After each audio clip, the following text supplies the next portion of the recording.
Okay. There's another really wonderful scripture by David O. McKay that he kind of inserts his insights. But I talked about this last time I was here because, again, I see it as such a foundational aspect to what we do. The Lord places the injunction upon these people, or those people, us, to teach diligently regarding the principles and doctrines and laws of the gospel, with the very foundation of character. Great book called Educating Zion. And it talks a lot about the vision and the mission that the brethren have over time for this wonderful school and what they hope we as students who attend and graduate will become. You should teach the things both in heaven and in earth and under the earth. Geology and mineralogy, things which have been the progress of the human race, things which are current events. The world is in turmoil and students should know them. And I would insert also that we should know how to deal with these issues. They are complex, they are difficult, but it's our opportunity. At least from my perspective, I don't see a lot of people really involved in wanting to help in a way that magnifies the potential of the individual.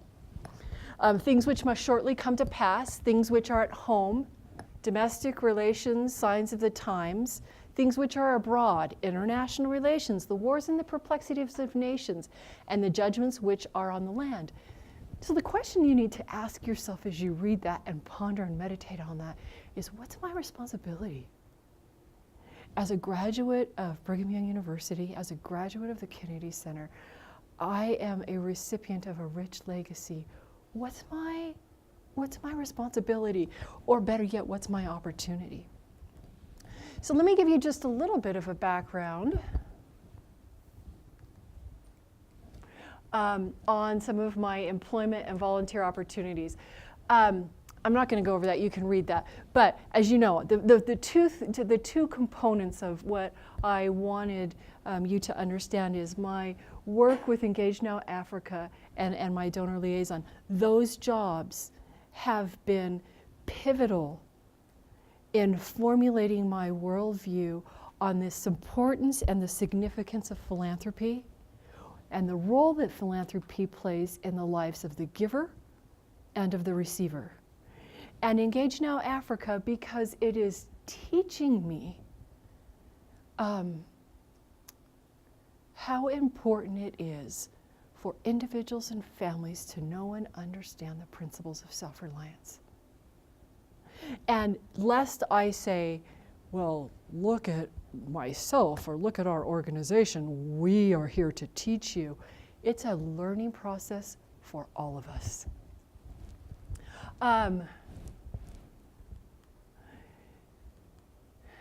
Let me just give you a little bit of an overview of my career and how I got to where I got.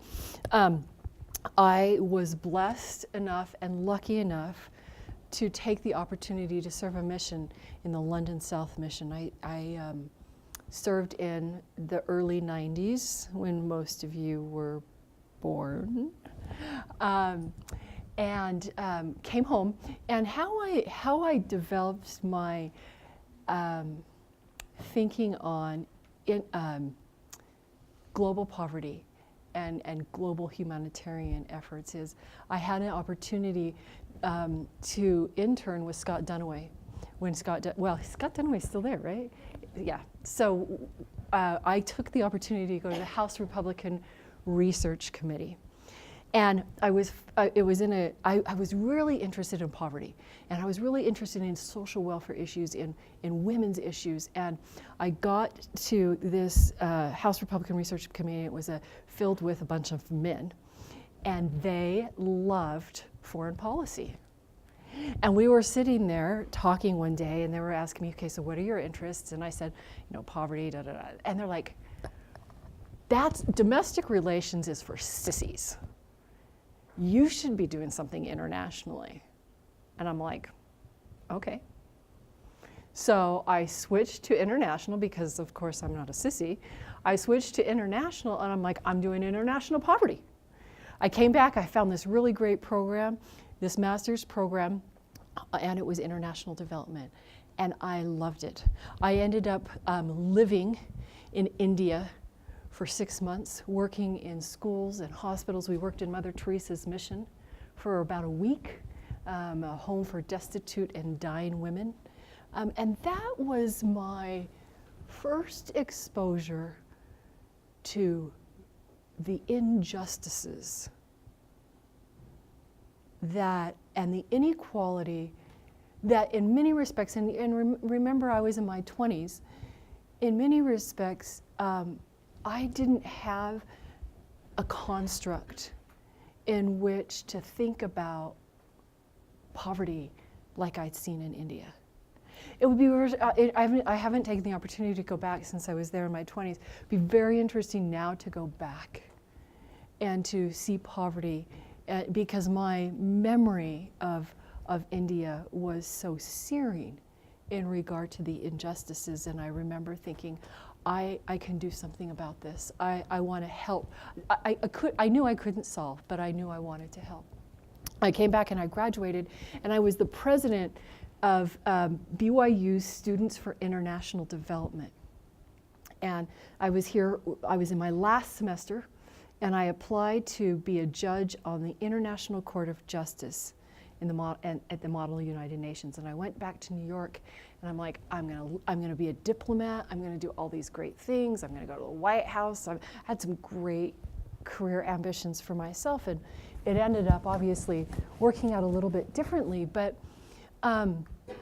when right before I was the judge, we did a conference actually here in this building on women in the developing world.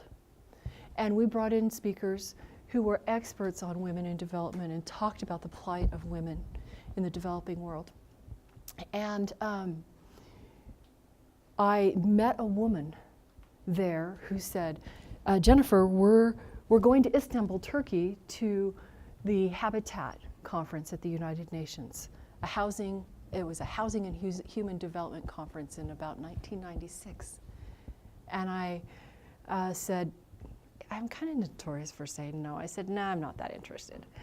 And anyway, she kind of pushed and convinced me. I said, okay, I'll go with you. And I spent the next year and a half, 2 years traveling to various parts of the world to attend these global humanitarian conferences, and that's where I met Lynette Gay. One of the things that I'm going to talk about, I think that you will want to remember is that as you go throughout your life and you have experiences, job opportunities, internship opportunities, volunteer opportunities, to take every opportunity to get to know everybody around you, to read as much as you can, to refine your skill set so that you come out of that experience. And it might sound just a little bit selfish, but that you come out of that experience with what you want out of that experience. Elder Bednar teaches a really wonderful principle, actually 2 principles that have really been reiterated to me over this last little while as I have pondered about what to say to you. And that is, act instead of being acted upon. And both of his books that he has written talk about the importance of not being acted upon by others, by events, by activities, that he encourages us and has definitely inspired my heart to act. The second thing that I have really loved and have taken to heart about him, or about his teaching, is as an executive director of this organization, I don't want to fall into the trap of creating an organization around my personality, my personal ambitions, my biases. I want to, and he talks about, Elder Bednar talks about this in the context of serving in the church, and he talks about I think the story is stake president, and when he was called as stake president, the person he reported to, or the person that called him, said, you need to start right now, when he set him apart, figuring out who your successor is.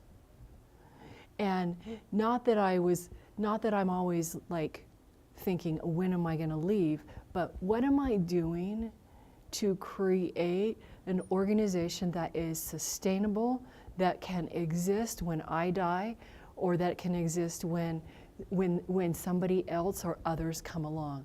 What processes am I putting into place so that when I leave this organization, it will still run as a viable, sustainable organization that can bless lives?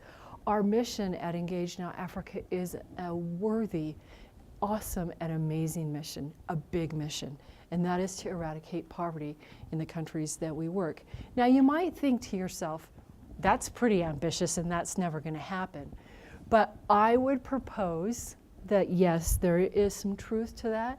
I would also propose that if you don't dream big, then, at least for me, then don't dream at all.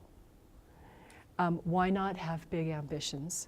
Why not have big goals? I don't think, frankly, that we probably, go back to your New Testament teachings, when the Savior says, the poor will always be among you. That will always be a problem, but what can we do to help that? And that's a lesson actually I learned in India when I was there. I was so overwhelmed at that point, as I mentioned, with this poverty that I had was witnessing and partaking of while I was there. And then when I moved on to the UN and we started talking, structurally how to do this, I remember thinking to myself, this is really kind of a hopeless thing. And we're never going to solve these problems. And I came to a really interesting conclusion, and it was a really, I felt, inspired conclusion. And it's a story maybe you are familiar with. It's that starfish story where the guy is walking along the beach, and there's thousands of starfish that have been washed up. Did any of you heard this story? Yeah, most of you have. And you throw one starfish back in, and that is what makes what we do, what I do, inspirational. Is it's not about saving everybody. We have a Savior who we love, who we honor, who we revere, who's already saved us. But it's about helping one person at a time become better. And if our organization can help one, then we will be successful. Let me give you a little bit of background on the state of the nonprofit sector. I think you'll find some of these statistics interesting. There are 1.5 million nonprofit organizations in the United States of America. And listen to this. They contribute $887 billion to our economy annually. And the thing that I love the most about the nonprofit sector, and why I have chosen to dedicate my, not necessarily career, but it's kind of a life to the nonprofit sector, is because of this. They make up our country's hidden infrastructure. They address needs that would not be necessarily addressed by the capitalist system. Don't get me wrong, I'm a capitalist. I should probably say that a little quiet. I met somebody the other day, and I actually accused him of being a Marxist. But I love the capitalist system, and I shouldn't say love. I am an advocate of capitalism, but I am also an advocate of helping and allowing the market to help those who don't have. I am not an advocate of government reallocating goods and services by force or plunder. But they have been the social safety fabric that is crucial to addressing and funding some of our complex social issues. And I'm so grateful for that sector.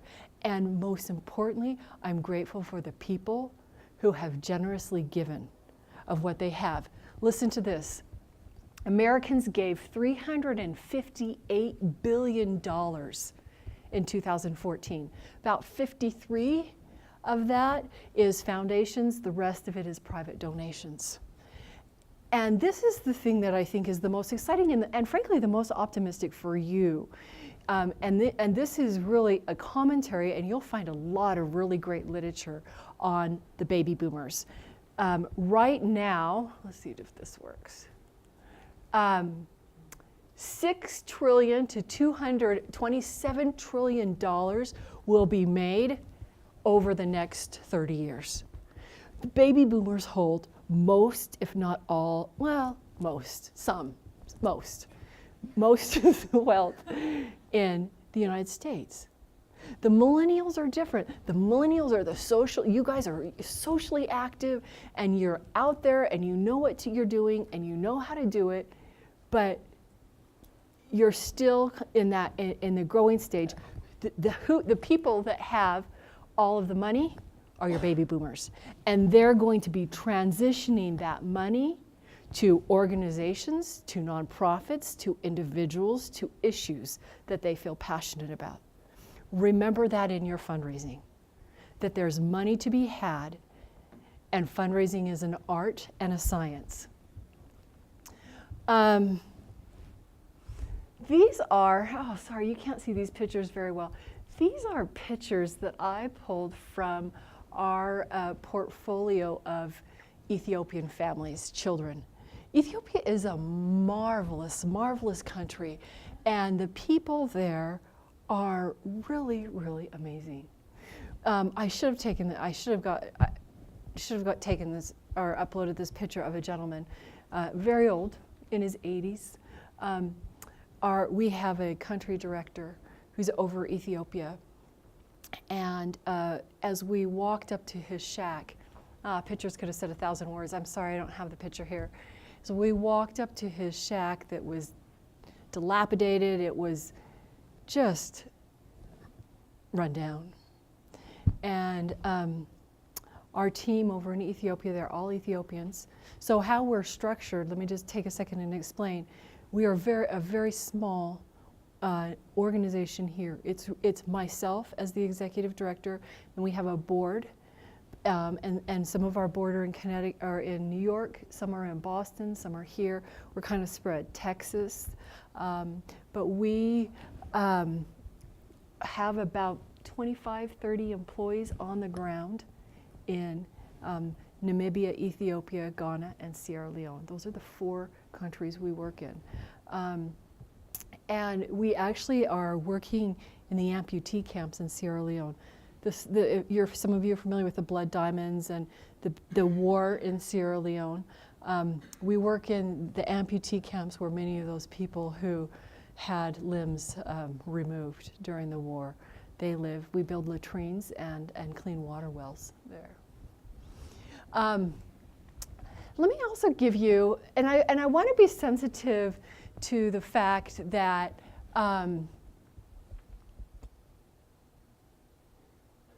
well, let me give you the statistics.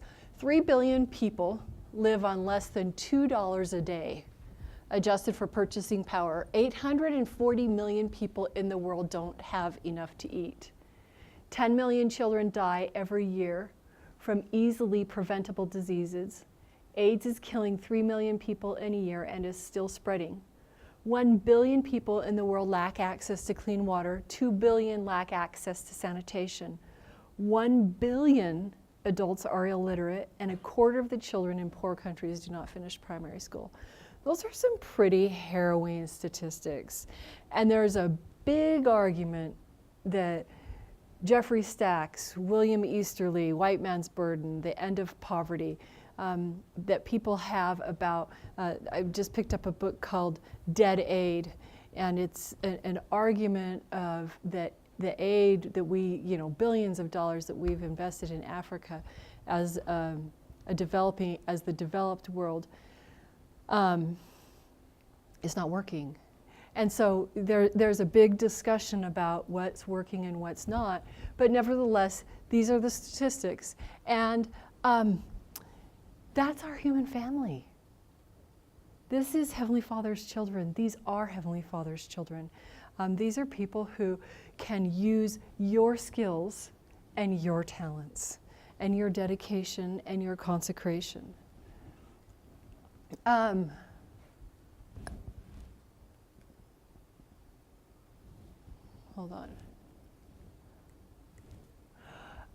on. So as I'm thinking kind of about you, and I imagine myself in your seat, and it was not very long ago that I was there. I think, what is it that I could share with you or tell you that would give you some quantitative things that you can work on? That's one of the things, my overall message is really, I'm so excited for you guys. You have a lifetime ahead of you, tremendous skill, tremendous opportunity to make a difference in people's lives. And I'm so proud that you guys have chosen to do what you are doing and helping who you're helping. So let me share with you some of my life lessons, things that I have learned along the way that have been really helpful to me as I have sought to try to make my own difference in the world. First and foremost, and this is what I learned from LDS Philanthropies, I didn't realize how much in my heart, my heart beats Zion. I want to be a part of building Zion. I want to be a part of making Zion a holy and wonderful place. Along with that, things get extremely busy. Remember to focus on the most important things. And then everything else I have learned falls into place when I'm focused on the essential things, and then, like I said, things fall into place. One of the things too about discipline, and in fact I'll share a great story with you about Jerry Rice in just a second, is this notion of discipline. I got married a year ago, and trying to balance family and career and Laurel Advisor and all of the things, all of the demands, is in order to do everything I've needed to do, discipline has been a very important component in my life. Get up early, start early. If you listen to successful people, if you read about successful people, there is a realization that getting up early and doing what you need to do is a characteristic of successful people. Be passionate about what you do. I have an opportunity to meet a whole lot of different people. And you can tell the people who are passionate about what they do and the people who aren't. I've hired people, or we have hired people, and then later have said, they don't seem very passionate about what they're doing. You can kind of tell. If you're not passionate about what you're doing, find and do something that you're passionate about. Life is so much more beautiful. Life is so much more rewarding, so much more fulfilling when you are passionately pursuing your dreams, your goals, your ambitions. And I'm not just talking about career, I'm talking about life. I'm talking about family, I'm talking about church, I'm talking about your understanding of the gospel principles, I'm talking about all of those aspects of your life that make you a well-rounded person. I had a list last time when I was here, and it's actually changed. It was very interesting for me to go in and say, no, that doesn't really apply. No, I need to take that. One of the things that was not on my list that is now is be honest. We have come across people who haven't been honest with us. And you have to be careful because everybody chooses to do things differently. But jobs are not offered based upon things that are either not known or not told. So be honest in what you do. On the flip side of that, I would encourage you now not to do things that you have to lie about so that you don't run into problems. Live a good life. Make the right choices. Do what's right. Don't let your actions end up on the front page of the New York Times. And then you don't have to lie about it. So be honest in what you do and be honest in what you say. Another thing that I have really, really appreciated and have not necessarily relied on before is experts. I am nowhere near, well, maybe I shouldn't be so humble, but I don't want to sound like I don't know what I'm talking about. You look at some of these experts, Jeffrey Sachs, Oxford, William Easterly, Paul Collier, the Bottom Billion. I mean, they've dedicated their entire 50-year career to studying poverty. I just don't have that expertise. I don't have the time or the experience that they've had, but I rely on their expertise. I rely on their knowledge. And that was another lesson that I'm going to talk about is constantly read. Be an expert in your field. Know what your field is doing. Know and understand the best practices so that you can be successful. And that, because people will appreciate that. There are so many people who have a great understanding, who have written on the importance and significance of self-reliance. And our opportunity is not necessarily to reinvent the wheel, but to align our programs to two principles.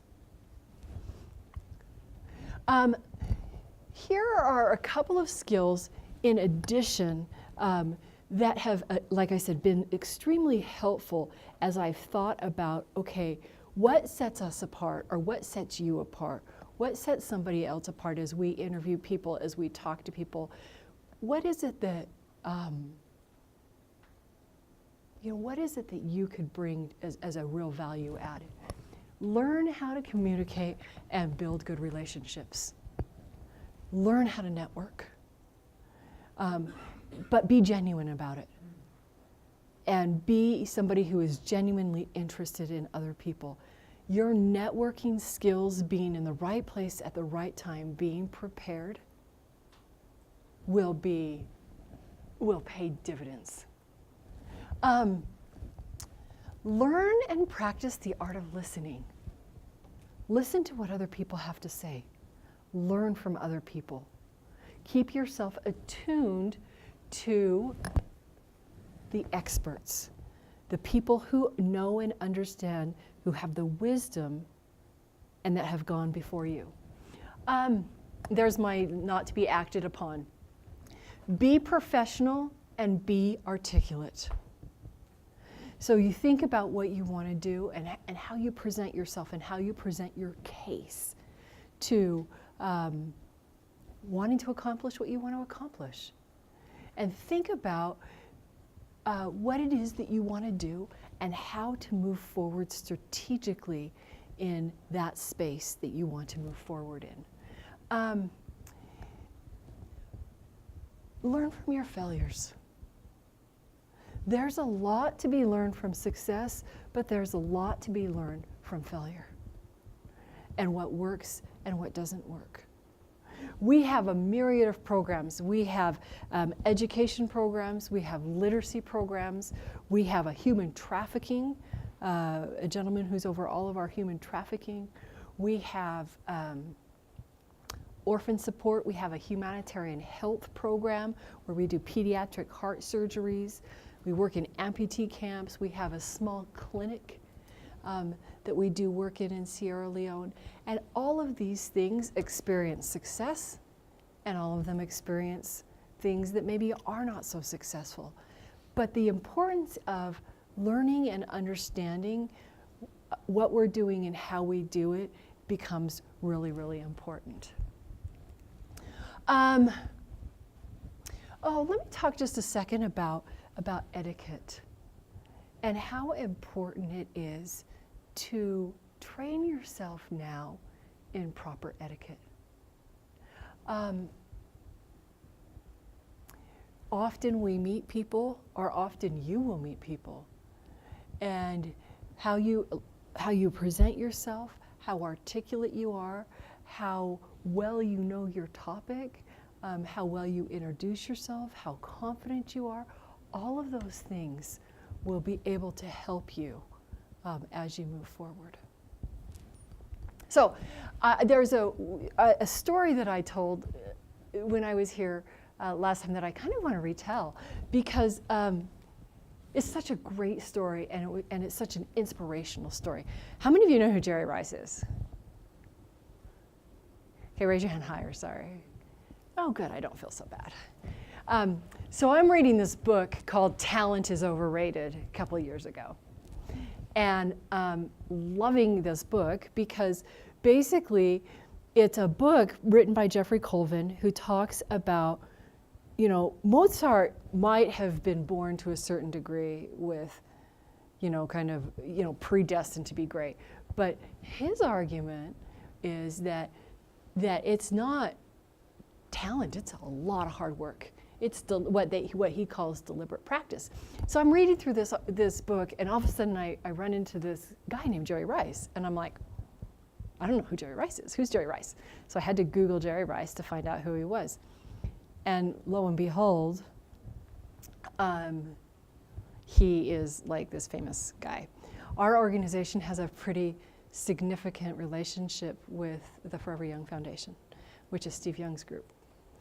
And Steve Young and apparently Jerry Rice are friends. So I'm hoping at some point that I'm going to be able to meet this guy, but I won't. I'll be really humiliated because I don't know very much about football, but I really want to talk to him about this deliberate practice.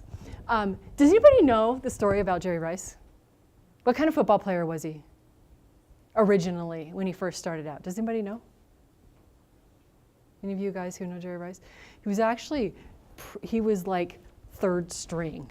I mean, he was kind of a nobody. He was nothing. Who is Jerry Rice now? Can anybody kind of summarize who he is? What's his accomplishments? What does he do? What's he done? Anybody want to take a stab at it? Go ahead. Say louder. He's pretty much the best wide receiver to ever play football. Okay, so the fascinating question is the gap that I just talked about and that he just talked about is if he starts his career kind of like mediocre, not very great, and he comes out as the greatest wide receiver that ever played, the question is how did he do it? And it's this notion of deliberate practice. And this is what this book is all about, is this 10,000 hours of excellent practice. 10,000 hours of being excellent.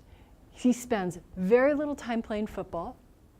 He designed his practice to work on specific needs. He did much of the work on his own. So they talk about, if you Google Jerry Rice and deliberate practice, it talks about his regime, the exercise things that he goes through every single day. Works harder, works faster, and longer than everybody else. And he's good. In fact, the story is told that some of the people would call and say, we want to know what Jerry Rice's workout schedule is, and they wouldn't release the information because they didn't want people to get hurt. I mean, it was that rigorous of an exercise regime to be able to accomplish what he wanted to accomplish. And I love this idea of deliberate practice, and I love this idea of working harder and smarter and not necessarily better, but this notion of being the best at what you do, of being excellent, of putting the time and the effort in to be able to be the very, very best at what you do. And then opportunities will come. And they will be glorious opportunities, and they will be opportunities that will fulfill your heart. And you'll be able to follow your dreams and to follow your passions because you'll attract that. So I want to take just the last 4 or 5 minutes, and I want to open it up to questions. What questions do you have? I feel like I've kind of just been lecturing at you for the last 5 minutes, or the last 55 minutes. What questions do you have that I can answer, that I can help you with? What can I do for you? What questions do you have? Go ahead, please. I know you were talking about like different countries that you guys work in. Is Yeah. there a way for us as students, like if we wanted to like volunteer, Uh-huh. to have like internships? Yes. Or is it just for workers? Nope, I have 3 BYU interns right now, and then just an offer for another set next semester. So yeah, we are definitely interested in internship opportunities. We've talked, in the past, we haven't done much of it now. It's a future discussion on, do we want to send them to countries to actually do some work? And that's something we have not spoken a lot about, but it's definitely a conversation point. Thanks for asking. Other questions? Yeah, go ahead. Can you describe a little bit more your methods of promoting self-reliance? You have several different aspects that you go Right. into. Yeah, that's actually a super great question. There's the Nonprofit Institute, which is funded by the Forever Young Foundation, has done some great work around this notion of measuring impact. And instead of saying that we have 2,000 people enrolled in our literacy program, which we do, which is awesome, we want to be focused more on what can people do as a result of our programs? What can people do if you come away from our program? What can you do? Can you read? Because if you can read, that means you go into our microcredit program. That means you have a skill of earning money and having a job skill and supporting your family. And so we are really in the process right now of addressing measurements, assessments, and outcomes, and structuring questions around what does that look like and what do we want to be doing. Because poverty is such a nebulous issue, and it's an interdisciplinary issue. And if you tweak health, then you got to tweak education, and you got to teach skill set, you've got to enhance skill set. So it's a function of just beginning that process of making sure our measurements are doing. Okay, really? People, you're sitting there looking at that spider coming down on me. Really? You're fired. You are so fired. Oh, don't kill the spider.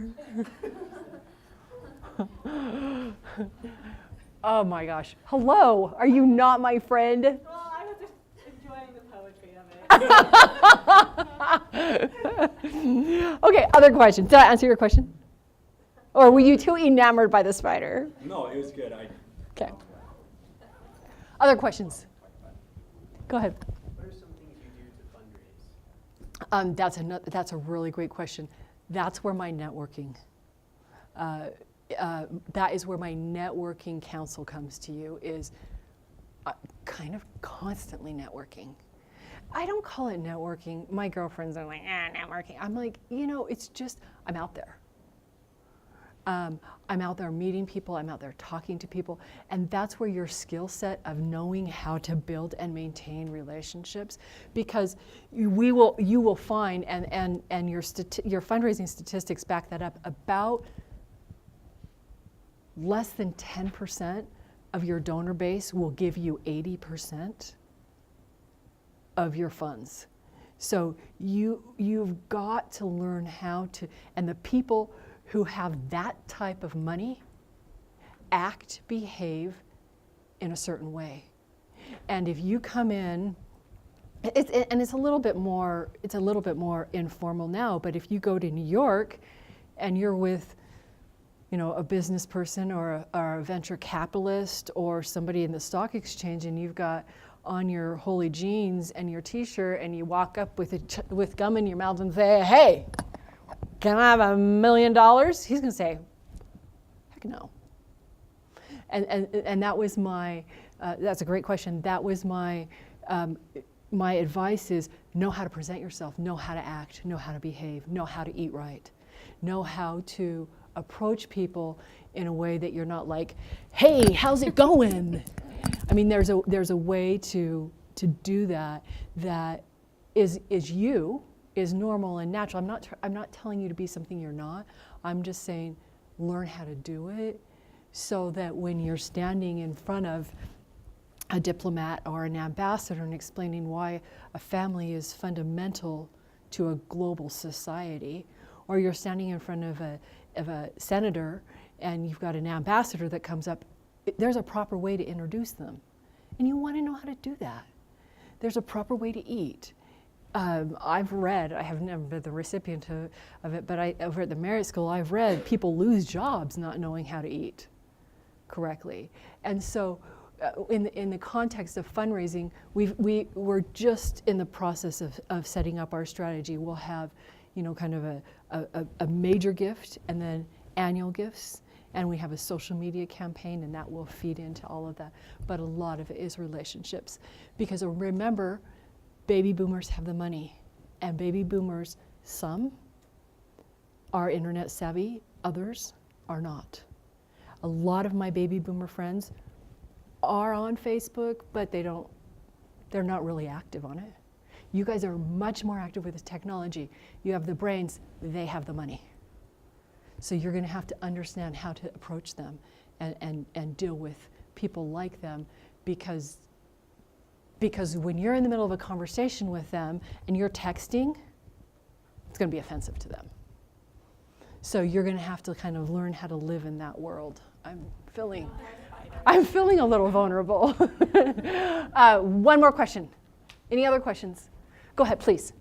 Would you recommend the International Development Master's Program or a Master's Program in general for people interested in the international development field? That's a super good question, and I'm sorry I didn't touch on this earlier. I've talked about this in some of my other presentations.